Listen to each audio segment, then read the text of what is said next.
Some words spent an eternity shackled to the pages of unregarded books, sitting upon undisturbed shelves, locked forever in a layered coffin of cotton and pulp, its headstone a column, adorned only with the paltriest of descriptions.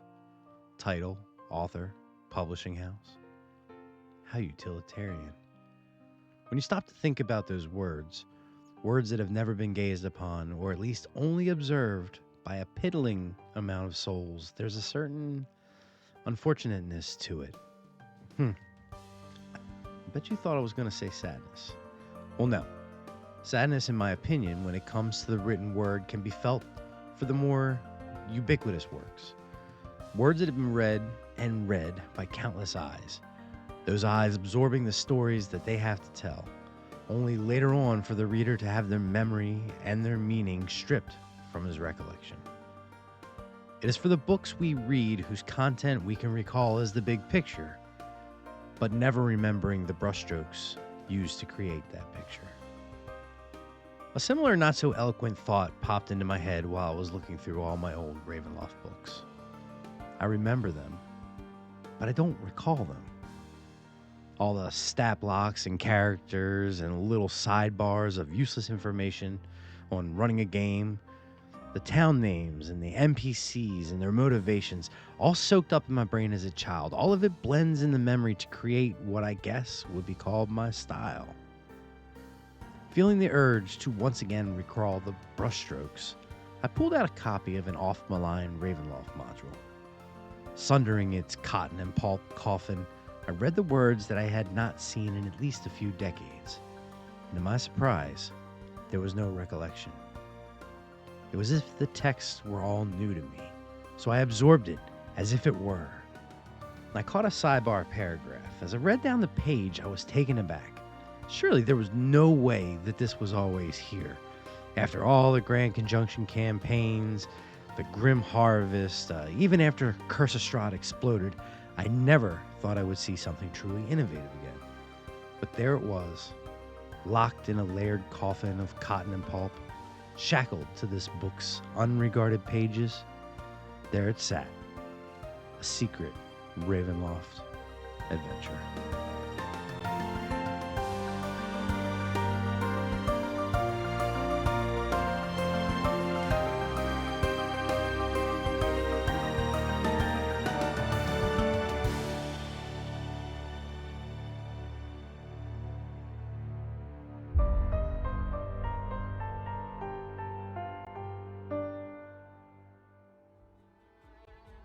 On Ravenlore, I try to take what may be familiar to people and tell a good story around it, or at least a cohesive one. But when you unearth something so really unfamiliar, even to yourself, sometimes the story involves the discoverer as well. So for this video, my perspective has shifted from one of that of a storyteller to one of a narrator. Now it'd be easy for me, right here, to just come up with the details right now. Title, author, publishing house. How utilitarian. No, I'm not big picturing you.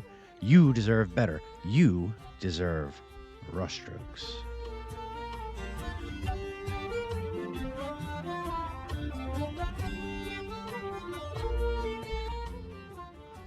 I suppose it's safe to say, with a title like A Secret Ravenloft Adventure, I have some explaining to do. Well, I suppose you're right. For my 6, right up through Curse of Strahd, there have been quite a few constants. Many elements have moved from the first Ravenloft right into the coffin-shaped 5e extravaganza that we have now. Concepts that are at the very core of the adventure. Let's talk about what some of those are and briefly touch on how they have been altered throughout the printings. No matter what edition you're playing, Barovia is the setting for the adventure. At the start of the first module, however, it is much more of an area that's to be stumbled upon in your existing world than it is a world unto itself. By the time of the House of Strahd remake, however, the box set had been released and Barovia was now part of the Lands of the Mists.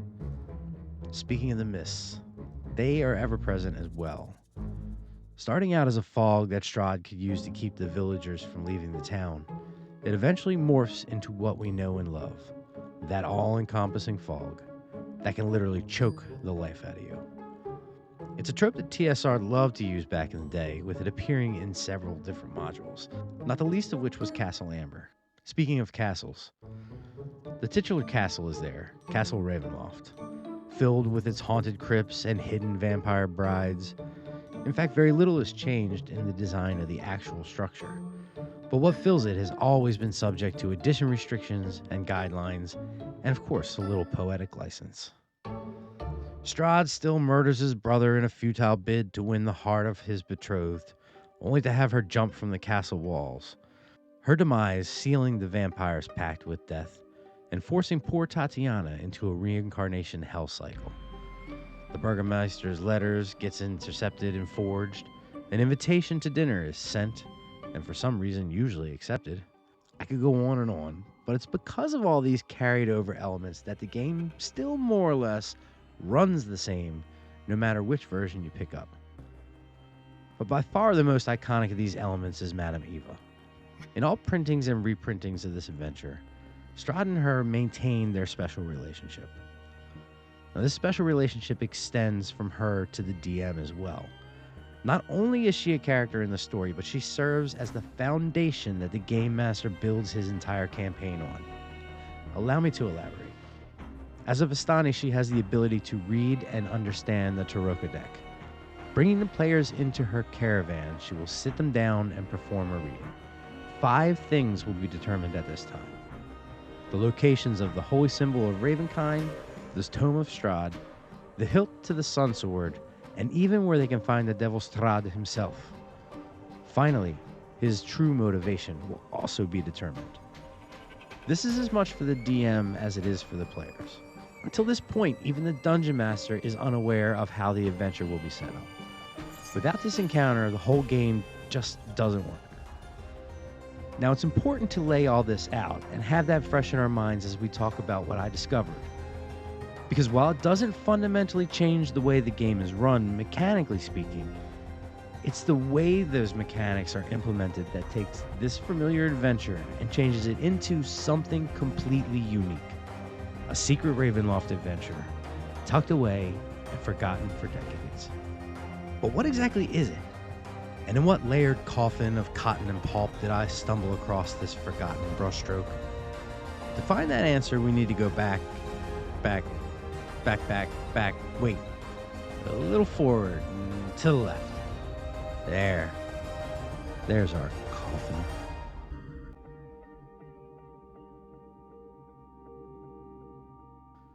Hear now, turn not from this dark tale and wonder at the facets of evil, for the principles of our little drama have their own sight and their own secrets. Each has their tale to tell in the face of each other's lies. But know this, there are 2 in this play, with each call themselves good and the other evil. Each answer to one another's name, but both are called Strahd von Zarovich. Be not deceived. We here call them not by that name which they hold in common, but one shall be the creature, and the other shall be the alchemist. Now hold on, I know what you're thinking. Come on, don't tell me the Secret Ravenloft adventure is just Ravenloft 2. That's not a secret, people just don't enjoy it. Nope, that's not it. I wouldn't do that to you, and frankly, I expected better from you cretins. Shame. However, it is within these pages that it resides. So it's equally important that we dive into this much maligned sequel. This module begins with the players reliving their last encounter with Strahd.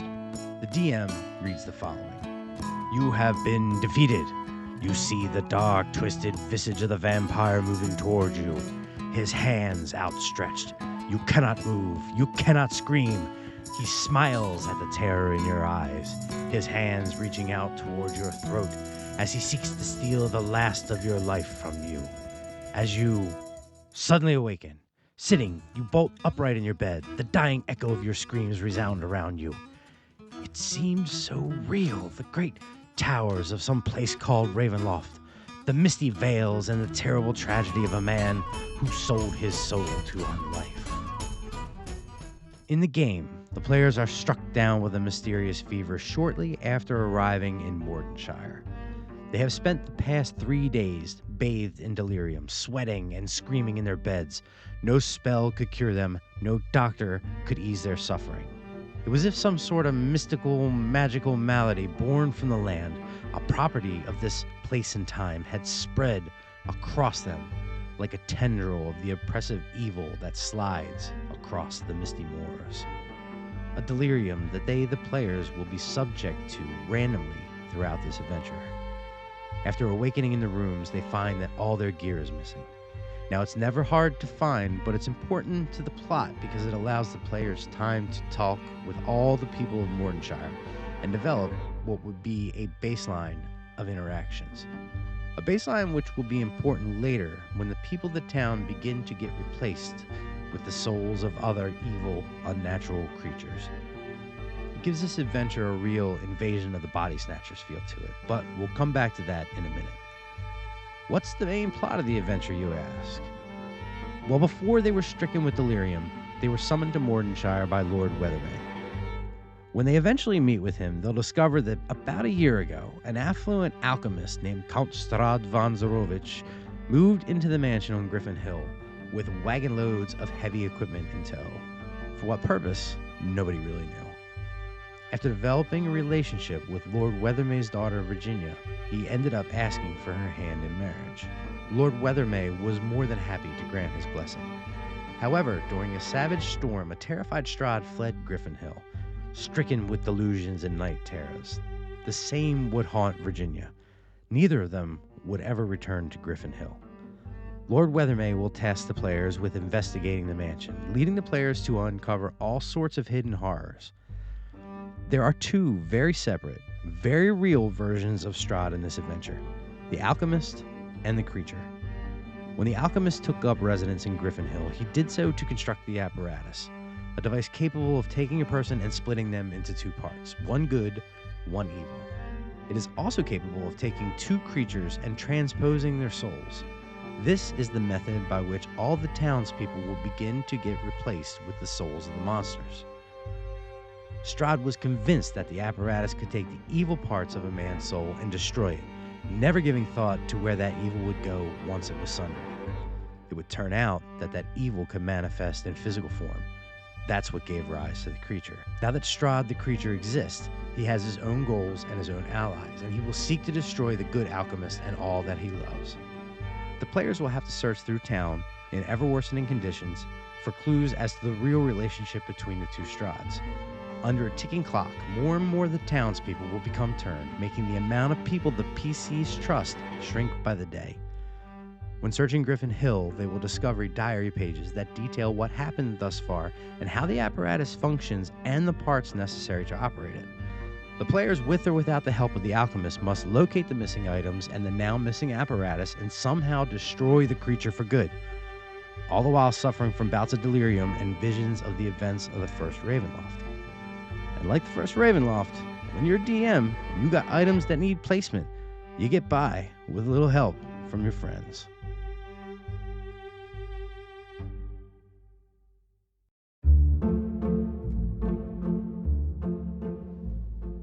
Echoing the first adventure, the House on Griffin Hill uses players' input to determine key items, locations, and plot points. They are as follows: the apparatus, the Rod of Rastanon, the Soul Searcher Orb, the Ring of Reversion, the Alchemist Diary, and the missing diary entry.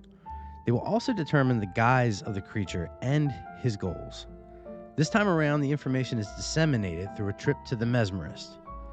Replacing Madame Eva in this story is Dr.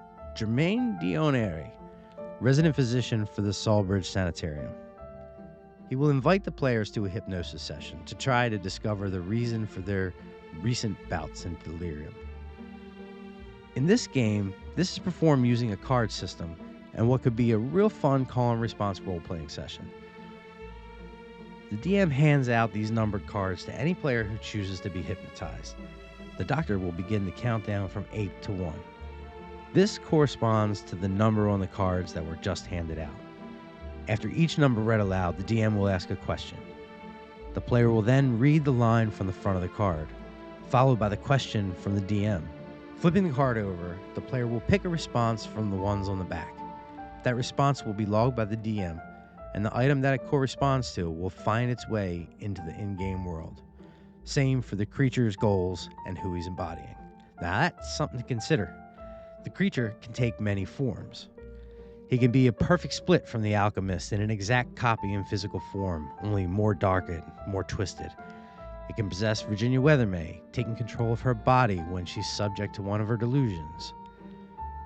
It could be in the form of the Maelstrom Soul, where the creature goes back into the same body with the Alchemist, both souls unawares of each other's activity when the other one's not in control. Think Moon Knight.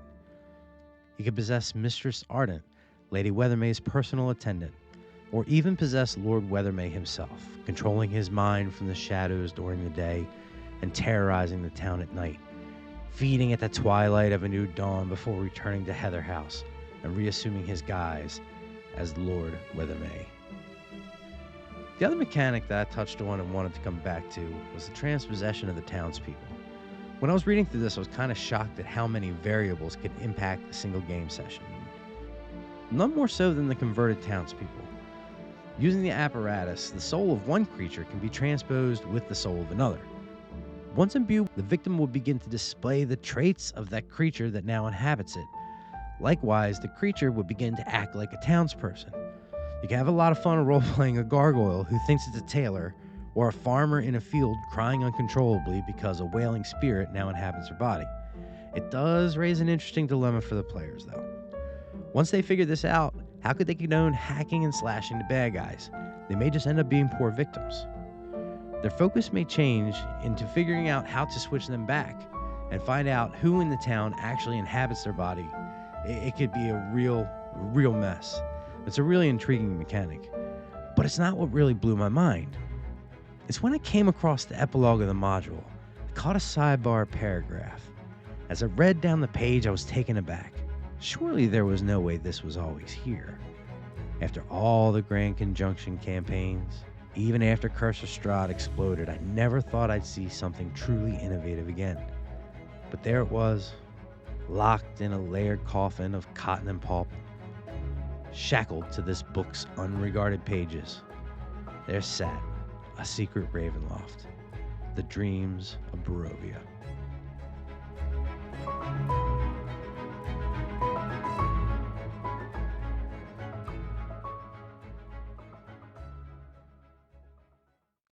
The first sentence jumped out at me, and it laid it all out, short and to the point, and I was hooked. To really challenge your players, you may play Ravenloft and Ravenloft 2, The House on Grivenhill, as a single-linked campaign.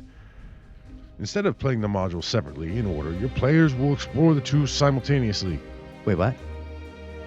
For Barovia and Mordenshire, while miles and perhaps centuries apart, are mystically linked to each other, creating a bridge between the two worlds. The way the heroes cross this bridge is through the strange and mystical delirium episodes they suffer. Okay, I'm listening. When struck down by this ailment, the heroes awake to find themselves in a different land, faced by new challenges. Your players may begin in Mordenshire, fall into a fever, and awake to find themselves in Barovia. Oh.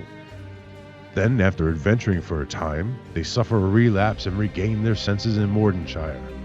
There, the innkeeper tells them how they lay in a coma for several hours, babbling and murmuring. But when they once again return to Barovia, the frightened innkeeper there tells them the same thing.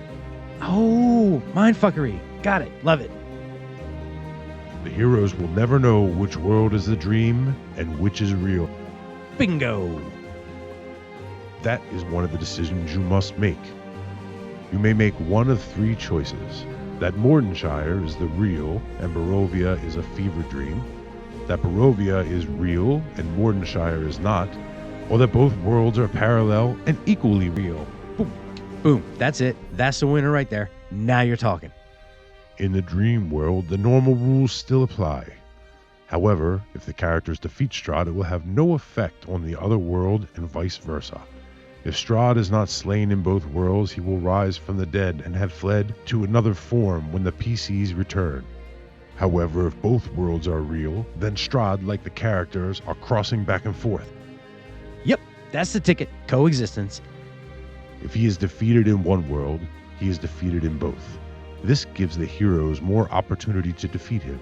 It also gives him more opportunities to defeat them too.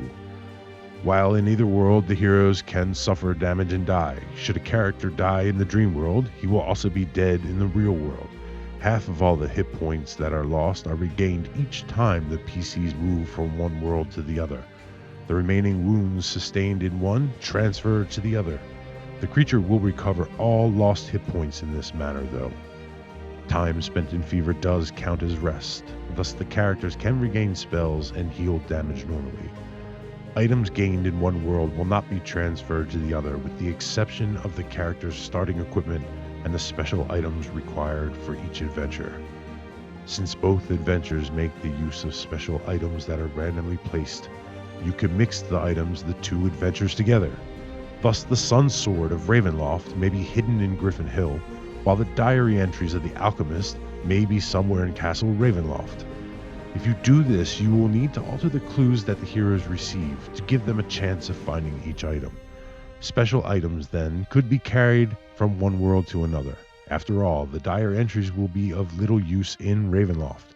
However, mixing the items will make the task even harder for your players. Holy shit. Wow. But I could go a little further. Using a modified transposition mechanic, when the apparatus is activated with only one occupant, instead of it transposing with the creature in the other globe, it reaches across the boundaries and swaps the souls of one of the NPCs. Imagine having Ismark the Lesser transfer with Philippe Delamana, Depressed Paladin. In crucial times of the campaign, you could have half the party fall into delirium. One group adventuring in Mordenshire, while the part of the group that remains conscious continues adventuring in Barovia. And who knows, players are creative. Perhaps they're trying to devise a way to communicate ideas across the two planes. One group trying to keep the Alchemist and the creature busy, while the other explores the depths of Castle Ravenloft. The flood of ideas that I had when I was reading this was almost overwhelming to me. After all the years running through Ravenloft, watching the adventure expand in scale and scope, the size of the map increasing, yet somehow the game never really grew. At least not in the form of any real advancement, just more stuff, more window dressing. How utilitarian. But now, it was as if the game exploded into rich new possibilities, vibrant strings of untraveled paths, of games that I haven't run a dozen times. New life was breathed into an undead adventure that had long since been left for dead. There it was, a Secret Ravenloft adventure, shackled to the pages of an unregarded book, sitting upon an undisturbed shelf, locked in a coffin of cotton and pulp. As I wrap up, there's one nagging thing that keeps popping into my mind. The shifting back and forth from dreamland, not knowing what's real or fake, messing with your players' minds, over-dramatic plot lines. Those are all what I would call my style. The things that I love and have always loved to use in a game. And all that timey-wiminess, I take it back. Maybe I did read it when I was a kid. Brushstrokes. How utilitarian.